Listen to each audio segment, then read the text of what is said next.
Hello friends, आज हम inflammation और फैगोसाइटोसिस के बारे में पढ़ेंगे। इन्फ्लेमेशन और फैगोसाइटोसिस ये वो जैव अवरोधक की क्रियाएं हैं। स्तनधारियों में शरीर में जीवाणु की सुरक्षा की यह दूसरे प्रकार की पंक्ति होती है। इसे भेदने के लिए सुरक्षा तंत्र का सामना करना पड़ता है।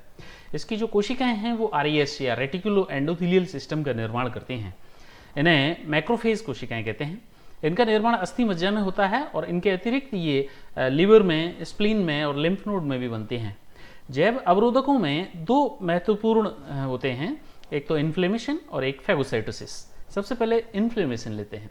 ये शरीर का सबसे महत्वपूर्ण अवशिष्ट अवरोधक होता है, जिसमें हीट, अल्ट्रावायलेट रेडिएशन या मैकेनिकल इंजरी या केमिकल एजेंट या जीवाणुओं के द्वारा कोई ऊतकीय क्षति उत्पन्न हो जाए तो उसमें ये काम करता है। जैसे कि इस इन्फ्लेमेशन की प्रोसेस में एक इसमें चित्र में दिखाया गया है, जैसे ही कोई फिजिकल डैमेज होता है त्वचा के अंदर या कोई चोट लगती है या कट का निशान लगता है तो उसमें ये पूरा का पूरा स्वेलिंग और इस प्रकार से कट और ब्लड बाहर आने लग जाता है।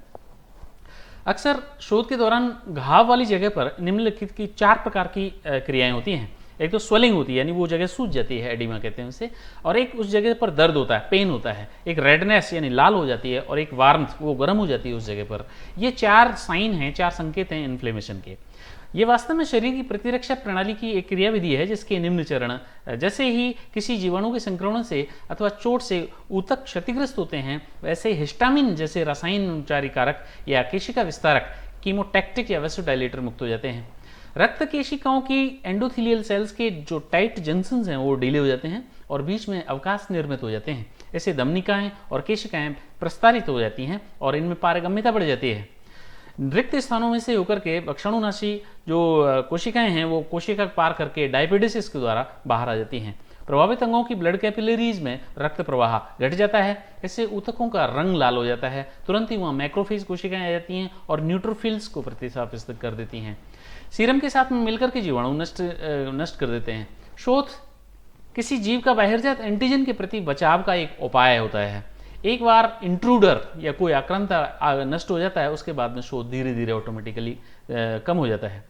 शोथ के कार्य हैं हानिकारक एजेंटों को नष्ट करना, एंटीजन के प्रभाव को फैलने से रोकना, इंजीरियस एजेंट के द्वारा डैमेज और टिश्यू को रिपेयर करना। शोथ के दौरान अंतराली अवकाशों में बड़े अणु प्रभावित हो जाते हैं, जिससे सूजन या एडिमा हो जाती है।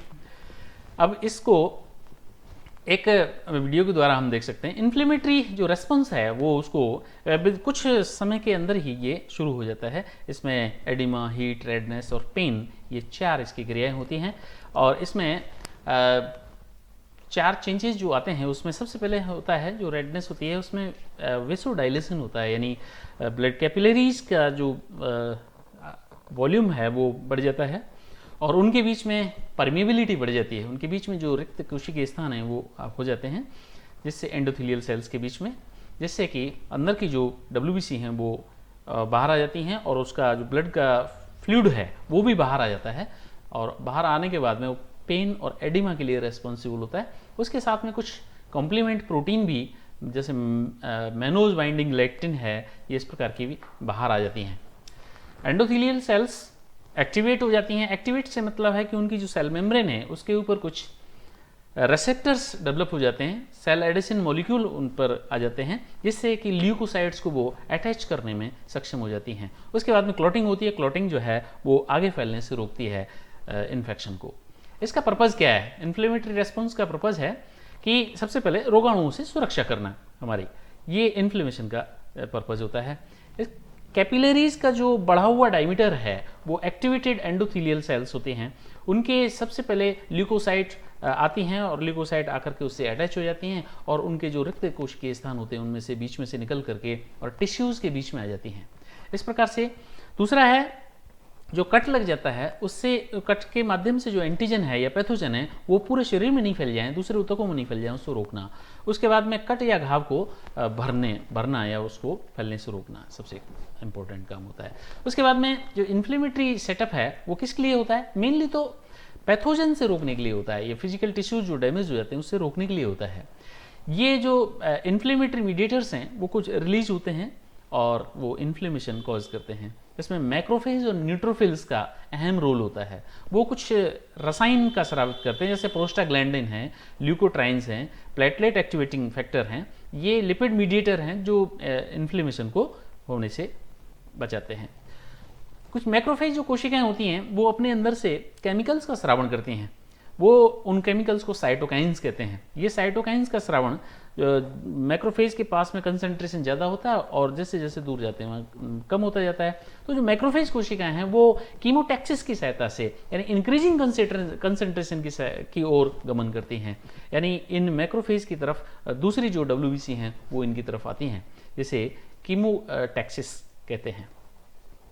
इस प्रकार से हमने देखा कि फैगोसाइटोसिस की जो इन्फ्लेमेशन की जो क्रिया। अब है दूसरा फैगोसाइटोसिस। फैगोसाइटोसिस दो शब्दों से मिलकर बना हुआ है। ग्रीक भाषा के एक फैगोस का मतलब होता है वो जो ईट्स, वन दैट ईट्स। काइटोस का मतलब सेल, यानी जो सेल खाती है उसे फैगोसाइटोसिस कहते हैं। इसकी खोज एली मेटचेनिकॉफ ने सन 1838 में की थी।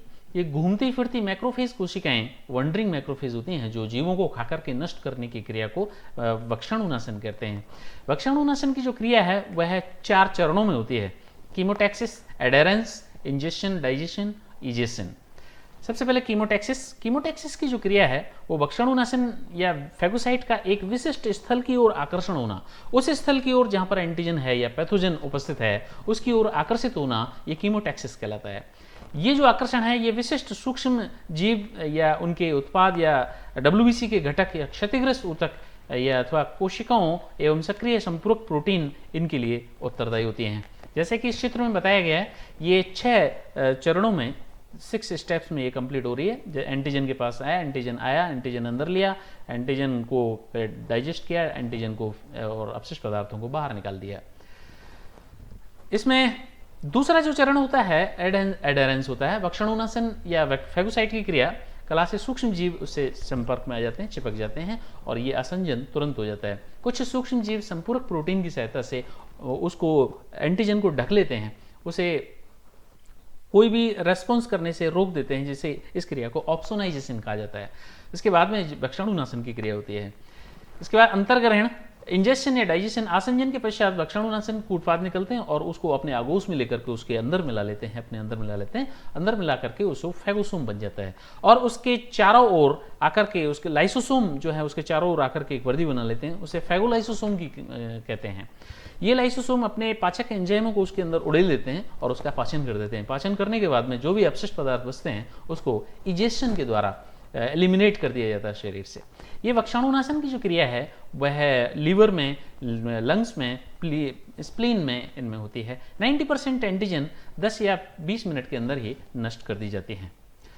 इसमें इस वीडियो के द्वारा हम समझ सकते हैं जैसे एक बैक्टीरिया है, जैसे ही अंदर शरीर में प्रवेश किया वैसे ही मैक्रोफेज कोशिका इसकी तरफ अग्रसर हो रही है और धीरे धीरे कीमोटैक्सिस की क्रिया के द्वारा इसके पास में चली जाती है और इसकी सतह से चिपक जाती है, यानी एडहेयर हो जाती है। और ये चिपकने का जो कार्य है वह कुछ रासायनिक पदार्थों के द्वारा होता है जो बैक्टीरिया के सतह पर पाए जाते हैं और उनके कॉम्प्लीमेंट्री पदार्थ मैक्रोफेज की सतह पर पाए जाते हैं। C3b है, ये बैक्टीरिया की सतह पर पाए जाने वाले पदार्थ हैं और C3b रिसेप्टर हैं, वो मैक्रोफेज की सतह पर पाए जाने वाले।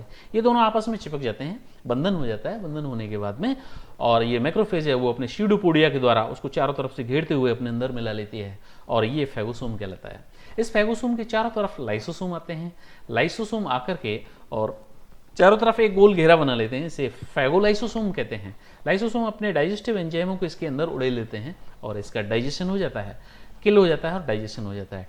डाइजेशन होने के बाद में जो भी अपशिष्ट पदार्थ होते हैं वो अपशिष्ट पदार्थ इसमें से बाहर, कोशिका से बाहर निकाल दिए जाते हैं धीरे धीरे एक्सोसाइटोसिस की क्रिया के द्वारा, जिसे कोशिका बहिक्षेपण भी कहते हैं।